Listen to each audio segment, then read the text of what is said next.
SFIയോട് ബഹുമാനമില്ലാത്ത ആൾക്കാരൊന്നും അല്ല നമ്മളൊക്കെ കോളേജിൽ പഠിക്കുന്ന സമയത്തൊക്കെ തന്നെ നമ്മൾ SFI കണ്ടതാണ്. വളരെ ഉജ്ജ്വലമായിട്ടുള്ള സമര പോരാട്ടങ്ങളൊക്കെ വിദ്യാർത്ഥികൾക്ക് വേണ്ടി കണ്ടതുമാണ്. പക്ഷേ താങ്കൾ പറഞ്ഞതിൽ ഒന്ന് രണ്ട് കാര്യങ്ങളിൽ ഒരു ചെറിയ പ്രശ്നം ഉള്ളത് കൊണ്ടാണ് ഞാൻ കൈവക്കി കാണിച്ചത്.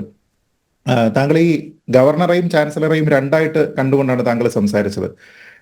എന്തോ ഒരു സർക്കാർ പാസ്സാക്കിയിരിക്കുന്ന നിയമത്തിന്റെ ഔദാര്യത്തിൽ എന്ന രീതിയിലാണ് പറഞ്ഞത്. അങ്ങനെയല്ല. അദ്ദേഹം ചാൻസലറാണ്, പക്ഷെ അദ്ദേഹം ഗവർണറാണ്. ഗവർണർ ആയതുകൊണ്ടാണ് അദ്ദേഹം ചാൻസലർ ആകുന്നത്. By virtue of his position as governor he's also the chancellor. അപ്പൊ അതുകൊണ്ട് ഇത് രണ്ടും വിഭിന്നമാണ് എന്ന രീതിയിലത്തേക്ക് സംസാരിക്കാനേ കഴിയില്ല. അദ്ദേഹം ഒരേ സമയം ഇത് രണ്ടുമാണ്. അല്ല, ഭരണഘടനാ പദവിയല്ലെന്ന എന്റെ തർക്കം. അല്ല, ഭരണഘടനാ പദവിയിൽ ഇരിക്കുന്നത് കൊണ്ടാണ് അദ്ദേഹം ചാൻസലർ ആകുന്നത്. പദവിയല്ലല്ലോ ചാൻസലർ എന്ന് പറയുന്നത്. സർവകലാശാല നിയമങ്ങളിൽ ഭരണഘടനാ പദവിയല്ല. അല്ല, ആയിക്കോട്ടെ, സംസ്ഥാനം വെച്ചു നീട്ടിയ ഔദാര്യമാണ് ഗവർണർ. ഒരു സെക്കൻഡ് അങ്ങനെയാണെങ്കിൽ പിണറായി വിജയന് ജനങ്ങൾ നൽകിയിരിക്കുന്ന ഔദാര്യമല്ലേ MLA പോസ്റ്റ്? നിശ്ചയമായും. എങ്കിലൊക്കെ, പക്ഷെ അതിന് ഔദാര്യം എന്നല്ല പറയേണ്ടത്. ഔദാര്യം എന്നുള്ള വാക്കല്ല അതിന് ശരി. ഔദാര്യം എന്ന് പറഞ്ഞു കഴിഞ്ഞാൽ നമ്മൾ വളരെ ഉദാരമനസ്കരായി വെറുതെ കൊടുക്കുന്നു എന്നതാണ്. അങ്ങനെയല്ല.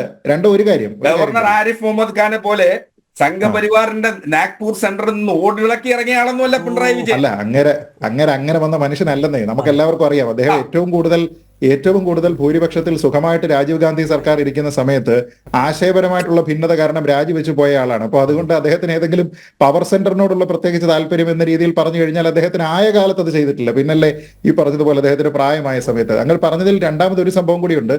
അങ്ങ് ഈ SFIയുമായി ബന്ധപ്പെട്ട അമിതമായിട്ടുള്ള ഒരു ആത്മവിശ്വാസം ഇവിടെ പുലർത്തിയത് കൊണ്ട് പറയുകയാണ്. ഒരുപക്ഷെ ശരിയായിരിക്കാം, 1000 ബാനർ ഇല്ലെങ്കിലും ചിലപ്പോൾ 10 ബാനറെങ്കിലും നാളെ അവർ കെട്ടാനായിട്ട് ശ്രമിച്ചേക്കാം.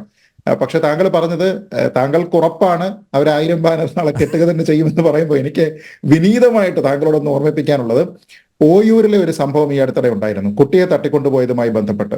അന്ന് നമ്മൾ ചർച്ചയിൽ പങ്കെടുത്തിരുന്ന സമയത്ത് ശ്രീ ഹസ്കർ, താങ്കൾ ഇതേപോലെ ആത്മവിശ്വാസത്തോടു കൂടി ഒരാൾ ഇതിനോടകം തന്നെ കസ്റ്റഡിയിലായിട്ടുണ്ട് എന്നും അയാളുടെ പേരിന്നതാണ് എന്നും പറഞ്ഞു ആ പാവപ്പെട്ട മനുഷ്യൻ, അങ്ങനെ ഒരു സംഭവം ഉണ്ടായിരുന്നില്ല, അങ്ങനെ പോലീസ് സ്ഥിരീകരിച്ചിരുന്നില്ല.